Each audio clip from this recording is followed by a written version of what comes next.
see, my friend here, he's a carer. This guy's name is Charles. Hello, Charles. He's been How are you? He's been caring for me since early 2000. He's been in the field with me. Oh. He's been seeing people, and he knows that I'm traumatized. But Dr. Nelson told me to talk because it's good for my therapy. And so what Charles does is he holds up prompt cards. And last time when he was talking with me with you, he was holding up these little prompting cards. See? Oh, good. To help me. That's good. So, otherwise I'm too traumatized to speak. Because I'm a carer, and her Dr. Nelson told her it was good for her to talk about her trauma and what happened up at Hopevale. And so I told her to talk about those people who were bad to her, Philip Barrow and Marlene Thompson, and how they assaulted her and Gordon. And how they try to take over Gordon's decision-making, and they're not even from his tribe, the Dingaal tribe. So I use the prompting cards to help Ruth talk, because she's pretty well traumatized about the whole thing. And it's taken its toll over all these years.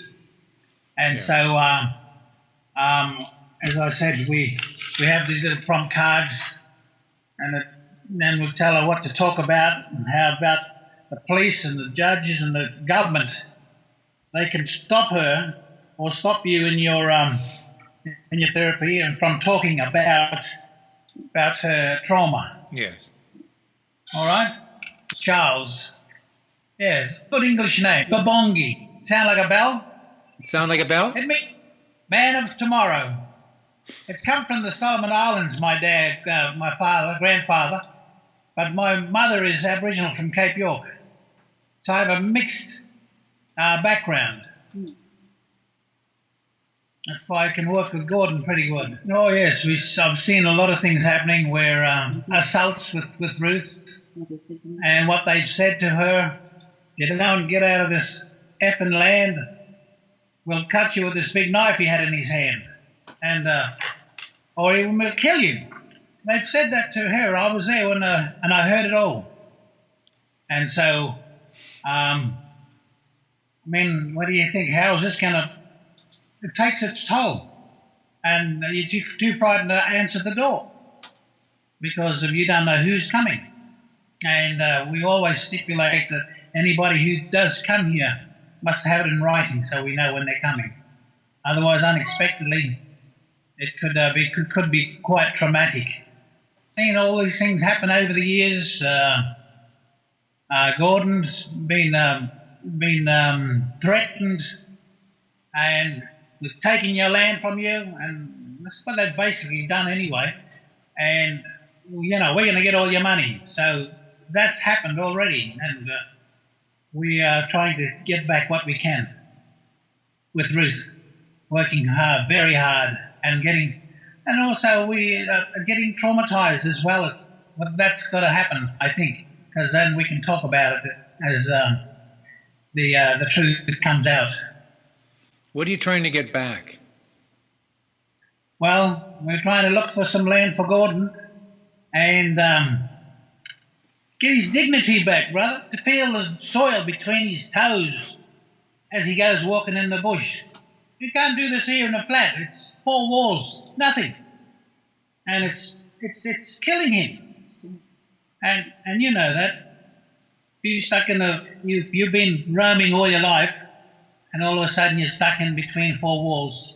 It's no good for your health, brother. Yeah. So they've actually took him off his land, took his money. His family's been scattered everywhere, and we want to get him back into a situation where he can go out, see the trees, see the animals, and be a free man.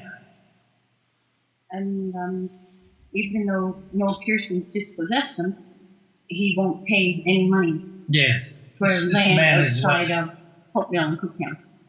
So we want to get this man and give him his just deserts too. Not only Gordon, but also for the man who's done all this against Gordon. And who is that? Oh, his name's Noel Pearson. And And And what is? his cohort. Yeah. So we wanted Frankie. Frankie Dimel. There's a whole lot of these people who work in Belconnen, where they have an office down in Cairns.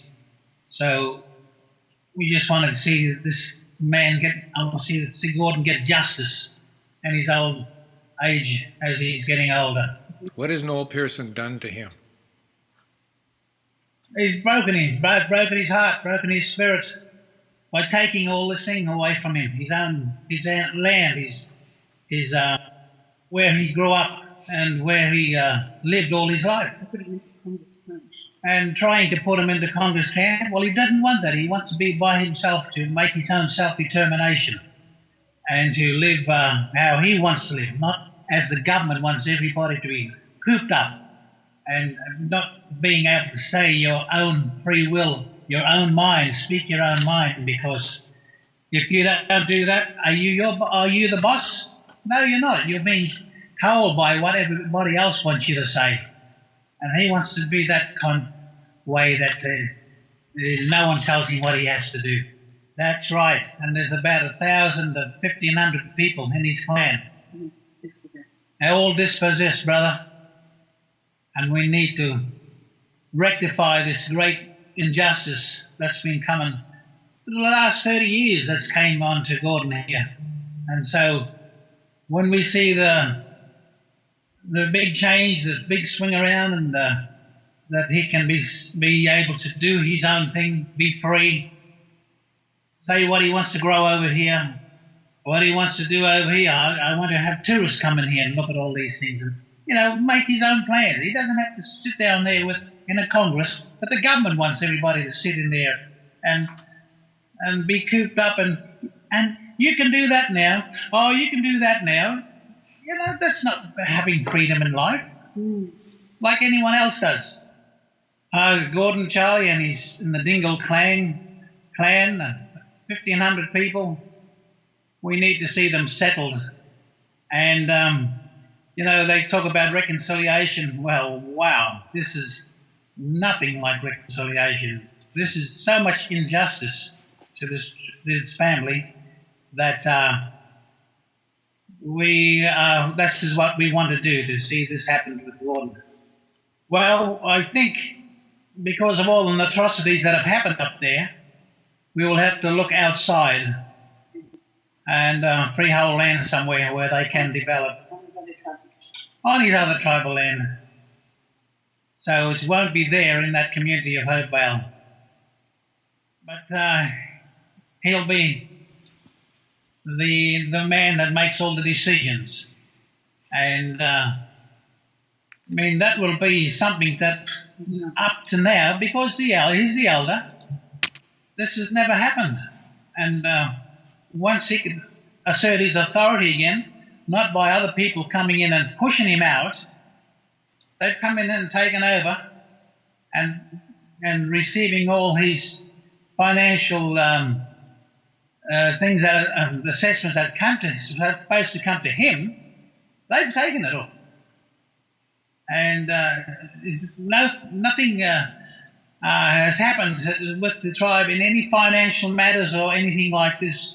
They have been totally annihilated from him being the elder to run all this, the whole plan, and make the decisions with his people. I was struggling for many years. The money's supposed to come from the royalties from the silicon mine, and also the people the Auric people, that they are supposed to come and help him to learn about these things, about going for extra funding and so forth from the government, and how to run a company as well. And yet, every time we put in